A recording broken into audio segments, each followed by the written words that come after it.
What's up, everybody? It's Zach with Claw and Collect, and it's been a while since I've been on YouTube, but my primary job is not claws. So a lot has happened in my life. It's a little bit why I'm late. Not trying to make too many excuses here, but I have got an unboxing video of a bunch of new toys from Alibaba. We're going to jump off here or jump in here together with me, and we're going to see what toys I've been using in my machines lately that has been helping me make money.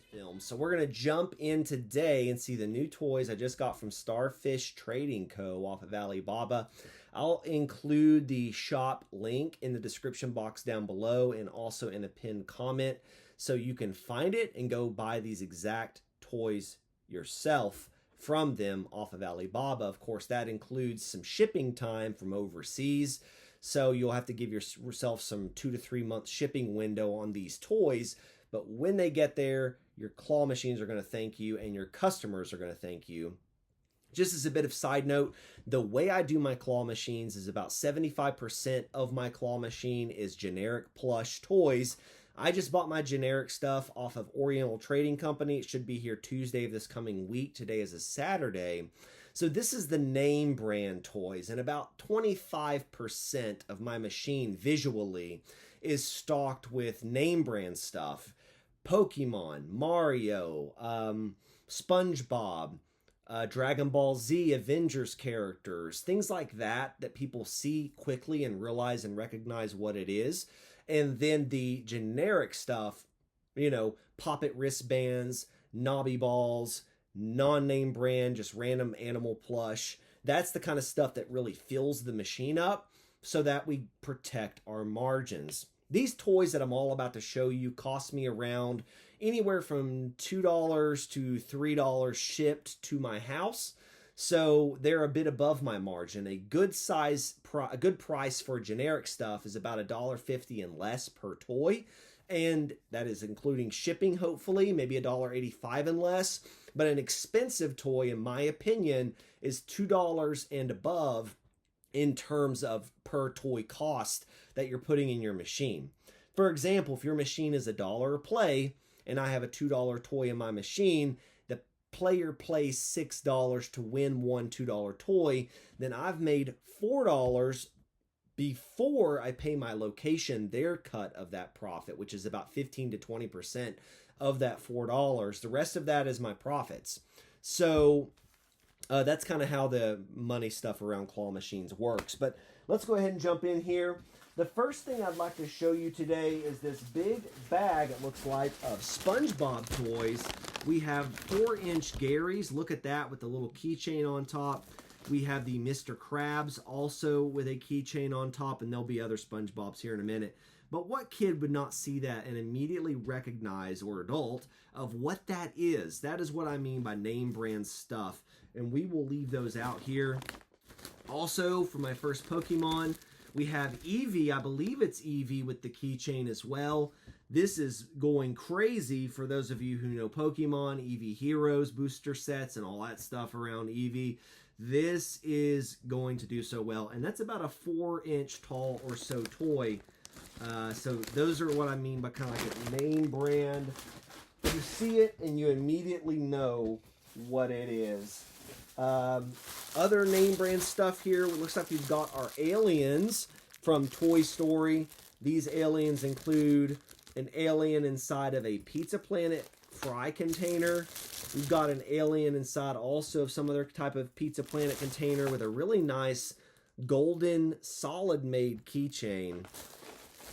We've also got aliens inside of donuts. So these are really cool. Again, recognizable toys, and these are all kind of in that 4-inch tall range. And the packaging, as a side note from this company, was really well done, vacuum sealed. So this one box that all of it came in, not just this bag, but there were like 6 of these bags shoved into one box. Inside of here, it looks like we've got some pretty recognizable people. We have Sandy from SpongeBob. We have Squidward from SpongeBob. We have SpongeBob himself. We have Patrick. We've also got more aliens. Right here, we've got Sullys. About 10 Sullys from Monsters, Inc. We have Toy Story, Woody and Buzz Lightyear and Jessie. And so with the new Toy Story movie coming out in June, my Toy Story stuff I expect to do really good in the machine because it's going to be recognizable, and we'll start really pushing the Toy Story stuff in the machines around, well, it's almost June anyways. So as we get closer to the movie time release for the public, we'll start baking that into our machines, and that'll really drive the kids to come play it. And again, only about 20-ish% of our machine visually is going to have Toy Story in it, but because it's on their mind, they may even been going out with their parents to go watch that movie, it'll drive their interest to play our machine, which is what we want. Again, with these toys, one thing I want to note about them from this company is they actually look like the characters they're meant to portray. Sandy looks like Sandy, SpongeBob looks like SpongeBob, Patrick looks like Patrick. It doesn't take but a second for you to look at these little toys, these 4-inch plush toys, and know exactly who they are. And that's kind of what you want, because some of these companies that makes plush like this for claw machines, miniature claw machines, it seems especially, their toys don't look like what they made them to represent. And while they may sort of look like it, sometimes you can't even tell what that's supposed to be. We have more aliens here. These are cheeseburger aliens, and they look a bit smaller than the other ones, but they have the gold keychain and the cheeseburger. This is very easy for the M1 or M3 claw to grab. For you guys that maybe aren't familiar, there are two general sizes of claw in miniature claw machines, which is what we use. And there's an M3 claw, which is about like that in size. And then there's an M1 that's a little bit smaller like that. And so an M1 could easily grab anything I've just showed you, because it opens as it goes down, and then it can close in on that. And that's what you want with your toys. You want something that's got enough substance to it that when the claw is closed, can it secure the toy that you're putting in your machine. Next here we have, looks like we've got Pokemon characters, and again, these look amazing. We have Charmander, Pokemon character, about 4 inches tall, and this is, don't think that's called Squirtle. I don't know what this thing's name is. I cannot remember it off the top of my head, but these are going to do so good inside of that machine. And just for reference size, that's about what Mr. Krabs' size was in comparison. So these are all that perfect size inside of a miniature claw machine. We have Mario characters, these little mushroom guys with the Mario hats and the Luigi hats. And also Mario characters, the little mushroom guys that have no hats. And Mario, that movie just came out, so our toys arrived a little late to theme for that. But again, these are very recognizable. People will want to win these because, you know, it's stuff that you would enjoy and that you easily recognize. Jigglypuff, I think, is this thing's name. We have some of those, which for comparison to the Charmander, they're of equal size. The M1 and M3 will have no problem grabbing that. In the bottom of my bag here, I do have Squirtle. So we've got Charmander, Squirtle. I think this is the Jigglypuff. We don't have any Mewtwo, which I think would sell really, really good inside the claw machines, because that is a very popular card right now. But that's okay. These other SpongeBobs will do really well. We have more different type of Buzz Lightyear with the metal keychain. And then we have just generic aliens. They're all about this size with more of like a softer felt texture. I don't know if you guys can tell that inside of the video, but a very textured, very soft felty alien character there. So people are just going to really, really, really, really love those. That's generally what I got in the mail this past week. We've got, you know, SpongeBob. We've got Pokemon. We have Mario. We've got a little bit of everybody coming in here. And this is the kind of stuff that drives interest for your machine. You wouldn't want to stock your entire machine with stuff that costs this much, because this above $250 range for some of these things is expensive, but it's what gets people interested. And I have had some pretty good success with my claw machines, and I feel like I've been able to dial in what I know pricing needs to be. For me, my business is about 50 to 60% of my gross income is profit for me. So, and that's different based off how expensive your toys are, what your win-loss ratio is, how often you're paying a toy out.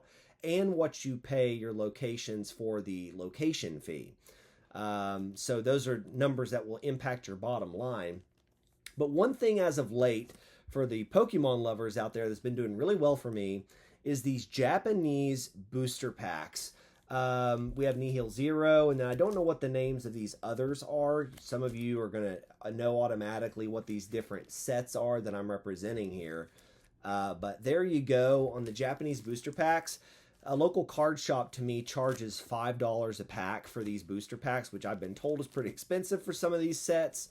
But I had a customer, as an example for you guys, this past week. He stopped me at one of my restaurants and he told me he spent about 10 or 12 bucks trying to win a pack of cards in my machine. And when he won it and opened the pack, he won about a $20 card inside one of these packs. So I spent $5 on the pack. He spent $12 trying to win it. So I made about $7 there. And then he made about $8 to $10 on the value of that card that he won. So that was a really cool experience. It's not always like that. Most of these packs are going to be duds and there's not going to be anything in it of much value at all. But he won a pretty sweet card. I'm not sure which one it was or which set it was from, but that was really cool. So I've been stocking my claws with Japanese booster packs and Korean booster packs because Pokemon as a card set is really quickly seen and known what it is, and there's so many collectors for Pokemon, from young kids to grown adults, so there's a big demographic of people that want to win that. I think you could do Dragon Ball cards, you could do sports cards like baseball, football, basketball, even Yu-Gi-Oh could do well. So trading cards, but again, you want to stay kind of away from this $5 price range. But these are also hard for the claw to grab and win, so it sort of works out. And my main goal with a pack like this in my machine is to drive customer plays. That's really its only job. Its job as a toy in my machine is to drive customer interest. They may win something completely unintended, but this will be the reason that they're standing there, and that's why I'm using it. As a side note, personally, for those of you who are Pokemon interested, Japanese has really been doing well, from sealed sets, even these chase cards. And if you can't tell up even in my office, I think if I turn it around here, way up there, you'll see on top of my bookshelves, I have 2 sealed sets of Japanese 151, 1 Mega Brave, and 1 Lost Abyss or Dark Abyss, something like that. And the Dark Abyss one I got off eBay or Facebook for 170 bucks. It was a sealed Dark Abyss, and I bought that in February, and it sells right now for around $500, $480 to $500 for a sealed booster box of Lost Abyss. So that was a really cool buy. So for those of you that are interested, part of what I do is I use profit from my claw machine business to then invest in some Pokemon, and as well as other types of investment, as well as just save the money. But if your business is doing well, you ought to have some money every single month in your pocket. And for those of you that might be Pokemon interested and you say, well, my living expenses are so high now, food and gas, how can I fuel a hobby that I'm interested in? One claw machine for me, let's say it does $200 a week, which is a good machine on location. If I'm 50% profitable, which is my bottom number of profit, that's $100 a week in profit I have from my machine. What could $400 a month, $100 a week in profit do for you, for your hobby, for your gas bills, for your food budget, for eating out money, for fun money? So just as a side note, something to think about, claw machines have that power, and it's these kinds of toys. Again, I'm going to tag the supplier that I used in the description box down below, that will drive interest in your machines, which means more money in your pocket and more success for your business. I'll be with you guys again in about a week or so, and I'll show you more of the generic toys that I'm using, that I use as the filler, while it's stuff like this more name brand recognizable stuff that I use on the edges and to drive customer interest. Things you would see from the glass that you might not easily win when you first play it. This is Zach with Claw and Collect. Thank you for watching this video. I'll see you guys in the next one.